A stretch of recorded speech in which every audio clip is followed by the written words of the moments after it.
Osteogênese imperfeita. Então, a osteogênese imperfeita é conhecida como doença do osso quebradiço. Então, a gente vai falar agora de patologia óssea, e essa osteogênese imperfeita é uma das doenças hereditárias mais comuns de osso. Então, é a que a gente vê com mais frequência. Você lembra daquele filme Corpo Fechado?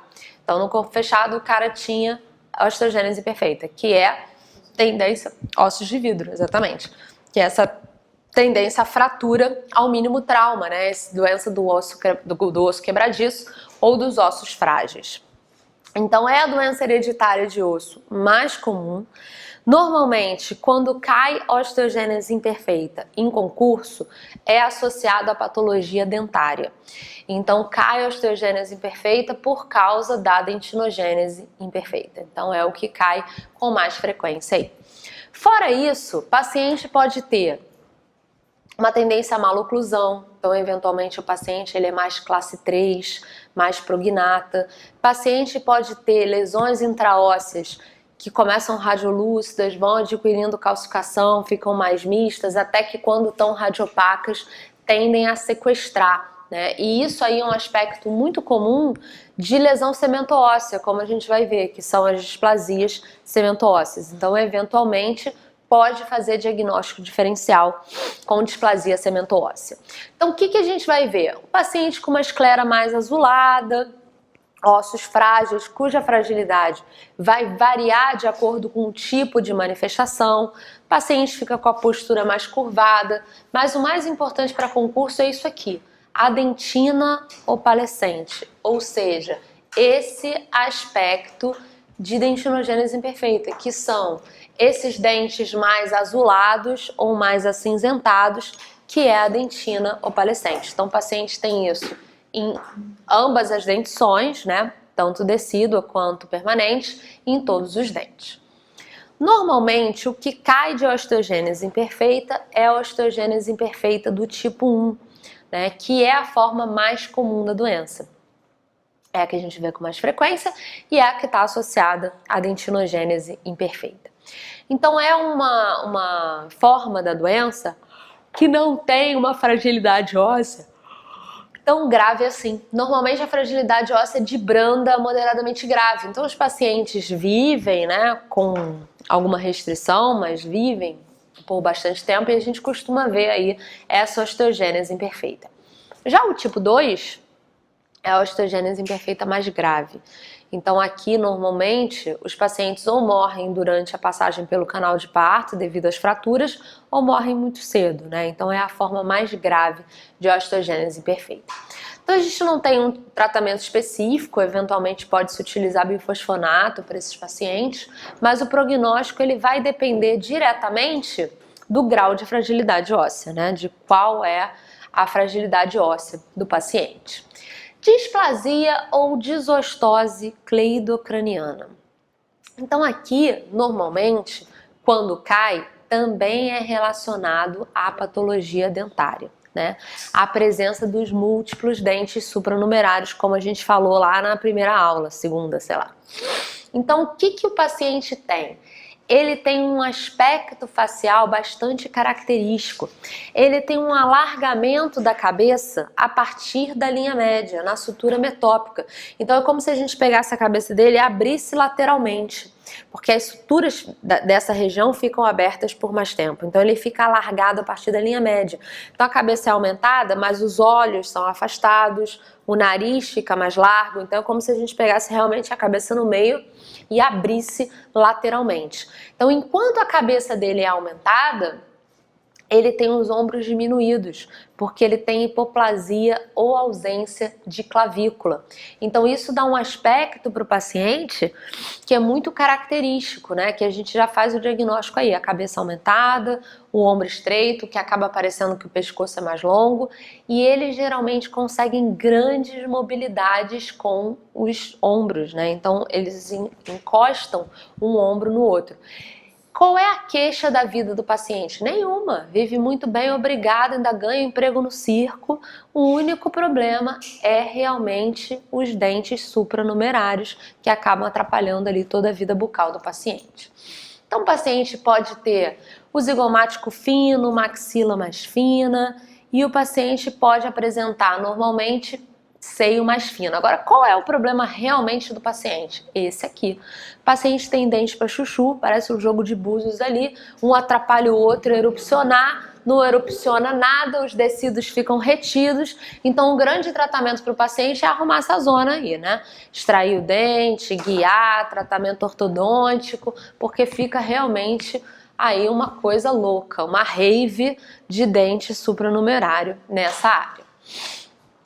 Então, olha lá, a condição que representa uma síndrome congênita rara, com ausência ou vestígio das clavículas, seios maxilares pequenos, prognatismo mandibular, fontanelas abertas em idade tardia, dentes supranumerários e erupção atrasada dos dentes permanentes é chamada displasia cleidocraniana, né? Então, normalmente tem aí para baixo para vocês, depois vocês vão achar. É porque tá só separado aqui, mas tem nas questões aí atrás para vocês. Então, o que a gente vai ver? Que a manifestação aí mais comum é realmente esse aspecto clínico, né? Que já é suficiente para a gente dar o diagnóstico. Bom, em termos de patologia óssea, existem 3 coisas que são mais importantes para concurso. 3 coisas que caem muito. Então, naquele estudo Express, são esses 3 tópicos aí que vocês vão focar. Doença de Paget, lesão de células gigantes e displasias, lesões fibrósseas, né? Então, esses 3 grupos. Doença de Paget, lesão de células gigantes e lesões fibrósseas. Então, normalmente é o que mais cai aí de patologia óssea. Então, a doença de Paget, também chamada de osteite deformante, ela é uma alteração do metabolismo ósseo. A gente não sabe qual é a causa real de doença de Paget, então vocês vão ver aí uma lista de várias possibilidades, né? Então, como eu já falei para vocês, quando a gente vê uma lista muito grande de várias possibilidades, é porque ninguém tem a menor ideia do que acontece, né? Então, a gente não sabe realmente o que causa a doença de Paget, mas é uma alteração do metabolismo, do turnover ósseo. Então, como é que funciona esse nosso turnover ósseo? Então, o nosso osso, ele está sempre sendo reabsorvido e depositado, constantemente, periodicamente. Por quê? Qual é o objetivo disso? 2. Primeiro, manter a homeostasia, os níveis de cálcio e de fósforo no sangue. Então, se eu tenho uma diminuição do cálcio e do fósforo no sangue, o meu organismo reabsorve um pouquinho de osso, libera cálcio e fósforo e ele resolve isso no sangue. Se está elevado, forma um pedacinho de osso e resolve ali aquele excesso de cálcio e de fósforo. Então, primeira coisa, manter a homeostasia do cálcio e do fósforo. Segunda coisa, a gente ter uma renovação óssea, né? Os nossos ossos serem renovados ao longo do tempo.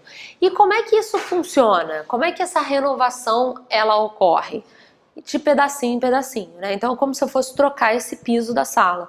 Ao invés de eu interditar a sala, não poder ter aula aqui e remover o piso inteiro, não. Eu troco essa pedra hoje, depois eu troco essa. Ao longo do tempo, sem precisar interditar a sala, eu vou trocar o piso todo. Então é assim que funciona no nosso organismo. Reabsorve um pedacinho de osso, aquele pedacinho é depositado. Reabsorve outro pedacinho de osso, aquele pedacinho é depositado e assim a gente vai tendo uma renovação. Então, o que acontece na doença de Paget?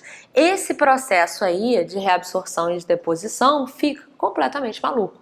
Então, a primeira coisa que acontece em Paget é uma reabsorção exagerada, reabsorve muito mais do que o normal. Então, é como se eu pegasse e removesse esse piso todo dessa sala. Então, qual é o primeiro momento radiográfico da doença de Paget? Radiolúcido, né? A primeira coisa que acontece em Paget é uma radiolucidez. Eu reabsorvo uma área muito maior de osso do que deveria. E aí depois eu começo uma deposição que é uma deposição totalmente aleatória. Uma deposição irregular. Eu costumo chamar essa deposição de deposição a baralho. Não é por causa da palavra não, é porque é baralho mesmo. Peraí, deixa eu só botar isso aqui. Imagine o seguinte, que eu tô aqui com o meu baralho. E aí eu tirei todo o piso. Imaginem que isso aqui é um piso de cerâmica. Aí eu pego, jogo um ali, jogo outro aqui, outra aqui, outra aqui, outra aqui. Então eu vou jogando aleatoriamente pedaços dessa placa. E aí o que vai acontecer? À medida que... E vou preenchendo os espaços, né? Placa sobre placa. Vou sobrepondo uma placa sobre a placa. Vocês acham que a união desse piso vai ser boa? Não, né? O que eu deveria fazer? Colocar uma fileira lá, outra fileira aqui, outra fileira ali, né? E assim, então, ir fazendo a minha formação. Então, o que acontece? Eu vou primeiro, ainda numa área radiolúcida, jogando pedras aleatórias ali. Então, esse aspecto intermediário da doença de Paget é o aspecto mais famoso, que é o aspecto de flocos de algodão. Aquele fundo ainda preto com essas placas aleatórias que eu vou jogando de osso. Só que aí eu continuo jogando. Vou botando pedra sobre pedra, aumentando aquilo ali. Então a área vai ficando cada vez mais radiopaca, né? À medida que os ossos vão crescendo. Mas como é que vocês acham que é a estabilidade desse piso colocado dessa forma? Uma jossa, né? Então, apesar dos ossos irem ficando maiores e mais radiopacos, são ossos mais frágeis por causa dessa deposição aí aleatória. Então, a doença de Paget tem esses 3 estágios radiográficos distintos. Normalmente são homens por volta de meia idade, e a doença de Paget, ela costuma ser poliostótica, ou seja, vários ossos pelo corpo são afetados, né? Mais de um osso. Então não é raro a gente ver esse aspecto do paciente que a gente chama de posição simiesca. Como os ossos são mais frágeis, eles não dão uma boa sustentação e o paciente vai ficando mais curvado, que lembra a posição dos macacos, né? Por isso, posição ou postura simiesca. E a característica radiográfica da terceira fase? Radiopaca. Radiopaca. Então passa do radiolúcido para o misto, flocos de algodão, para o mais radiopaco com o crescimento de um osso mais frágil. Então uma coisa muito importante, predileção por maxila. Então o local mais comum da doença de Paget na face é a maxila. Então o que a gente vai ver? Uma característica da doença de Paget é que o osso cresce inteiro. Então eu não tenho assimetria. Assimetria não é uma queixa na doença de Paget. O osso cresce inteiro. E aí, como a maxila ela é mais afetada, cresce maxila e osso, e os ossinhos do terço médio, e dão esse aspecto para o paciente que a gente chama de leontíase óssea. Esse aspecto de leão, porque a região de maxila e terço médio crescem, dando esse aspecto aí. Mas a assimetria, ela não é uma questão, né? Cresce o osso inteiro. Então, na verdade, olha lá, não parece, né, que tem um tumor, porque cresce o osso inteiro, ainda ganha lá, ainda pode fazer um bicozinho no musical do Rei Leão, né? Ainda pode trabalhar lá no teatro. Qual costuma ser a queixa do paciente? Então, a doença de Paget, antigamente, ela era conhecida como doença do chapéu. Né? O chapéu crescia, a cabeça crescia e o paciente perdia o chapéu. Aqui o que ele perde? A prótese, se ele usar, a prótese começa a não encaixar, né? E se ele tiver dente, à medida que o osso vai crescendo, o que acontece com os dentes? Vão se movimentando, gerando diastemas e alteração de posicionamento. Então essas costumam ser as queixas dentárias do paciente. Então, embora a maxila seja mais afetada, não é raro a mandíbula estar associada, né? Então, quando a gente vê essas lesões... Gente, eu tô velha, sexta-feira eu tô cansada. Velha, precisa sentar. Daqui a pouco, você já vi que eu vou ficar velha, sentada com aquela cadeirinha de roda, segurando o sorinho e dando aula. Acho que o meu fim é esse. Enfim, aí o que acontece? Que eu tava falando? O aspecto radiográfico. Então, normalmente, essas doenças que têm 3 aspectos radiográficos distintos, o aspecto mais famoso começa a ser do intermediário para o final. Por quê? Quando o paciente tem a lesão radiolúcida, você só vai descobrir aquilo se você for fazer uma radiografia para outra coisa, né? você não tem nenhum tipo de sintoma, o paciente não sente dor, não sente nada. Agora, quando ele começa com essa deposição aleatória das placas, a chance de pressionar um nervo ou um vaso ali, ou o próprio crescimento, costuma trazer o paciente ao diagnóstico, né? Ele procura o tratamento por causa disso. Então, os estágios mais famosos dessas doenças são sempre do intermediário para o final, que é quando o paciente procura o atendimento, ou porque ele está com dor, ou porque o osso está crescendo. Mas as questões mais difíceis vão sempre pedir essas lesões como lesões radiolúcidas, porque a maior parte das pessoas esquece que aquilo ali era uma lesão radiolúcida. Então lembrem sempre que antes do aspecto famoso aí de flocos de algodão, a gente tinha ali uma área radiolúcida.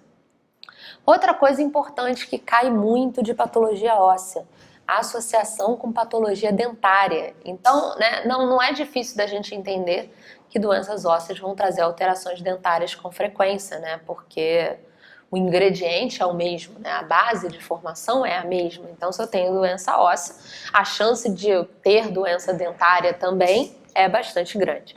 Então, da mesma forma que o osso ali, ele é depositado, ele é estimulado a depositar, o cemento também é.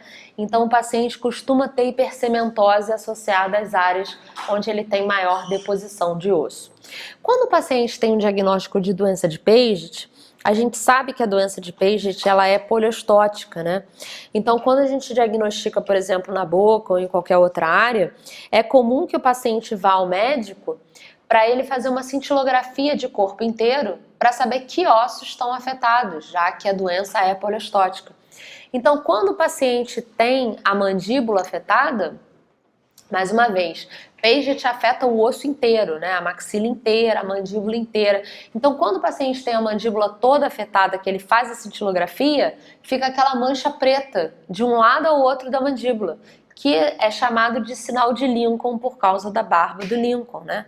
Graças a Deus que foram os americanos que botaram isso, senão ia ser barba de Lula, né? A gente ia ter que repetir que era um sinal de barba de Lula. Então, o aspecto mais frequente é esse, um fundo radiolúcido com as areazinhas de deposição radiopaca, né? Então, vai distribuindo essas peças radiopacas que dá esse aspecto mais famoso aí, que é o aspecto dos flocos de algodão. E à medida que essa deposição vai continuando, o osso vai crescendo, mas é um osso mais frágil, né? Porque ele vai depositando aquelas partes ali aleatórias. O que a gente vai ver na histopatologia? Exatamente o que acontece no processo da doença. Então não são placas, né, separadas que vão sendo colocadas e que vão se juntando. Então essas placas vão se unindo e elas vão dando um aspecto realmente de montado, né, como se fosse um mosaico ou quebra-cabeça. E aí fica uma linha como se fosse de rejunte, onde as placas se encontraram. Você não vê aquela ossificação contínua, linear, né? A gente consegue ver que isso aqui é uma placa, isso aqui é outra placa, isso aqui é outra placa. Então dá esse aspecto encaixado, montado, né? Que a gente chama de quebra-cabeça ou de mosaico. Outra coisa importantíssima da doença de Paget são os achados laboratoriais. Então, primeira coisa, a gente sabe que a doença de Paget, ela tem um exagero, né, na reabsorção, mas ela tem um exagero também na deposição, que faz com que os ossos cresçam, né? Então, a primeira coisa que a gente pensa, quando a gente pensa que essa reabsorção e essa deposição estão aumentadas, é que o paciente vai ter alteração dos níveis de cálcio e de fósforo no sangue, mas não. Porque a doença de Paget, ela é sustentável e ela é autolimitada nesse ponto. Por quê? Enquanto eu tenho, por exemplo, o fêmur, né, reabsorvendo e liberando cálcio e fósforo, a maxila que está depositando está usando esse cálcio e fósforo que veio do fêmur. Então, por você ter áreas em reabsorção e áreas em deposição, você não tem alteração dos níveis de cálcio e de fósforo.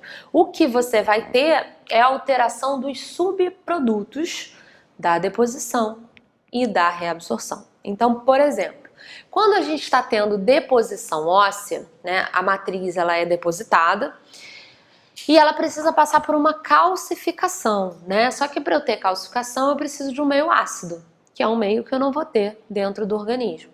Então, para isso, o organismo lança a mão de uma enzima chamada fosfatase alcalina, que faz exatamente o que o nome diz. Ela fosfata em meio alcalino. Então, ela é necessária para que a gente tenha a nossa calcificação. Então, normalmente, quando eu tenho muita formação óssea, a minha fosfatase alcalina, ela tá aumentada. Quando eu tenho degradação óssea, quando eu tenho reabsorção óssea, o que acontece? A minha reabsorção óssea chega ali, pega a matriz inorgânica, que é a hidroxiapatita, quebra em cálcio e fósforo e joga para o sangue, que eu já sei que na doença de Paget vai ser utilizada por outra área para calcificar.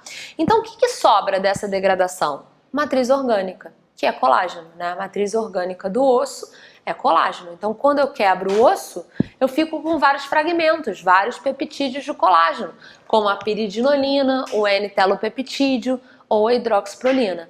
É isso que vai estar aumentado na minha degradação, já que o cálcio e o fósforo foram reutilizados. Tudo bem, gente?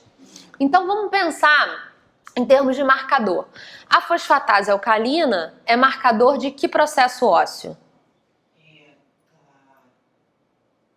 Da deposição. E os fragmentos de colágeno?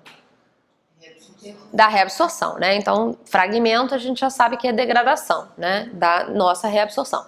Então, imagine, se eu pego lá um exame de fosfatase alcalina, vocês acham que a fosfatase alcalina de uma criança em fase de crescimento é maior ou menor a de um idoso?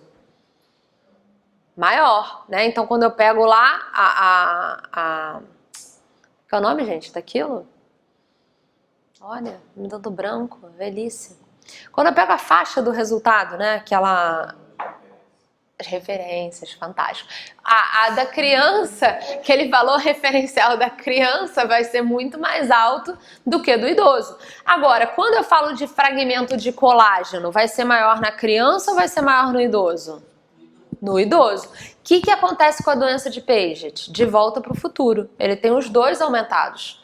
Porque uma área está reabsorvendo, mas a outra está depositando, né? Então ele tem os dois marcadores, tanto de formação quanto de reabsorção, aumentados. Tratamento. Então, os tratamentos normalmente são antagonistas do paratormônio. Então, calcitonina, bifosfonato. O que faz muito para a doença de Paget também é alívio sintomático, né? Porque a medida começa a crescer, pode causar dor, compressão, enfim. Então faz-se um alívio sintomático aí para esses pacientes. Quais costumam ser as queixas? As queixas do paciente, né? Diastema, dente sem posição, necessidade de trocar prótese. As queixas do dentista, dificuldade de extrair por causa da hipercementose, né? Então as complicações costumam ser essas. Qualquer doença óssea poliostótica aumenta a chance de desenvolvimento em osteosarcoma. Só que os osteosarcomas, eles não são comuns na região dos ossos gnáticos, são mais em ossos longos.